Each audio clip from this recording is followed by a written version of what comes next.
ایک بادشاہ گزرا ہے ایران کا، بہت بڑا رئیس تھا. ایک اور دوسرے بادشاہ نے، اس کا نام مکران شاہ تھا، اس نے اس بادشاہ سے جنگ کی.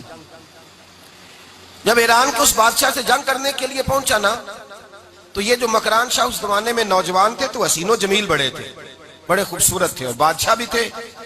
اب جس بادشاہ سے جنگ کرنے گئے وہ کمزور پڑ گیا، بوڑھا آدمی تھا، اس کی فوجیں کچھ بھاگ گئیں. اب اس نے نا جان چھڑائی.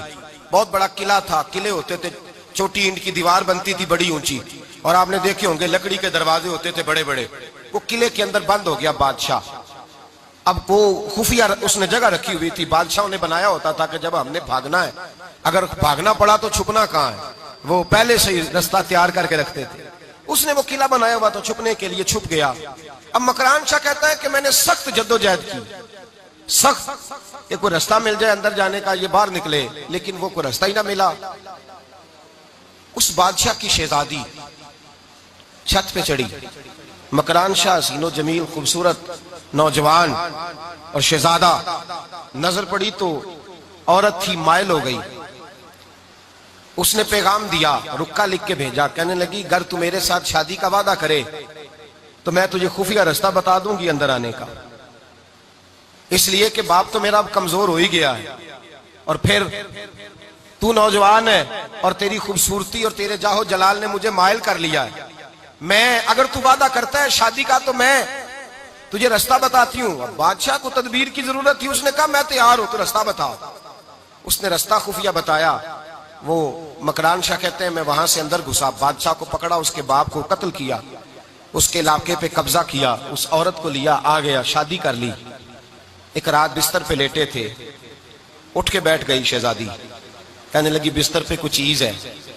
اس نے کہا کچھ بھی نہیں، میں نے خود دیکھ کر بچھایا. کہا نہیں کچھ ہے. کہا کچھ نہیں، میں نے دیکھ کے بچھایا ہے، عزت ڈھونڈنے نکلی ہے. باپ تو میرا کمزور ہو گیا، تو میں کوئی بڑی جگہ دیکھوں. ملت کے جوان بھی کہتے ہیں بڑی جگہ شادی کروں، بچیاں بھی کہتی ہیں بڑی جگہ ملنی چاہیے. غریب آدمی عزت کرتا ہے، کمزور آدمی عزت کرتا ہے. جو بہو زیادہ جہیز لے کے آتی ہے وہ روٹی پکا کے نہیں دیتی، یاد رکھنا. جو کسی غریب گھر سے آتی ہے وہ جھک کے سلام کرتی ہے، اسے عزتوں کا پاس ہوتا ہے. میں سب امیروں کو برا نہیں کہتا، اللہ ماشاءاللہ اچھے اچھے لوگ بھی، لیکن یاد رکھنا لوگ سیڑھی لے کے، مرد عورت کی دولت کی سیڑھی پر اوپر جانا چاہتا ہے، عورت مرد کی. انجام کیا ہے؟ لیٹے ہوا ہے بادشاہ بستر پر. بیوی کہنے لگی کچھ ہے. کہنے لگا میں نے جھاڑ کے دیکھا کوئی شے نہیں. لگا ہے کوئی چیز. عورت تب سر پٹائی، کہنے لگی دیکھو تو صحیح. اس نے اوپر سے چادر جو اٹھائی، بیڈ شیٹ جو اتاری، تو نیچے سے ایک دھاگا نکلا.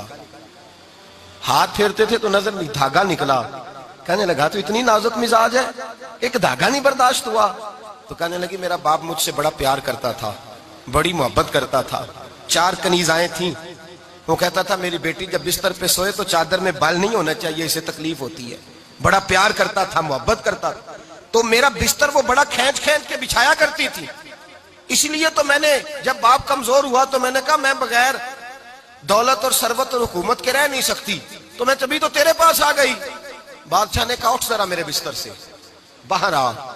جب باہر اس کو لایا تو غلام سے کہنے لگا اس کے بال گھوڑے کے ساتھ باندھ لو اور اس کو کھینچو، اتنا کھینچو کہ سارے شہر میں گھماؤ رات کے وقت، اور جب مر جائے ہڈیاں ٹوٹ جائیں تو مجھے خبر دینا. شہزادی پلٹ کے آئی، کہنے لگی میری غلطی کیا ہے؟ کہنے لگا مجھے تو آج سمجھ آئی ہے، تو عزت ڈھونڈنے نکلی ہے. جو باپ 4 کنیزیں تیرے سرانے کھڑے کرتا تھا، جب تو اس کی وفادار نہیں نکلی تو میری کیسے وفادار بنے گی؟ میری کیسے وفادار بنے گی؟ کوئی بول اب لڑانا بول بیٹھی ہوں دے خسم ناراض بڑ بولیاں دے، کہاں سر کھائے بول بول ٹھنڈ پائے. بڑے فرق نہیں سجنا بولیاں دے جڑیاں خسماں دی وچ رضا وسن، پاگ جاگ جاندے او نہ گولیاں دے. آپ ادلیاں سردار خان تکے، شرما والیاں نو چوٹے ڈولیاں دے.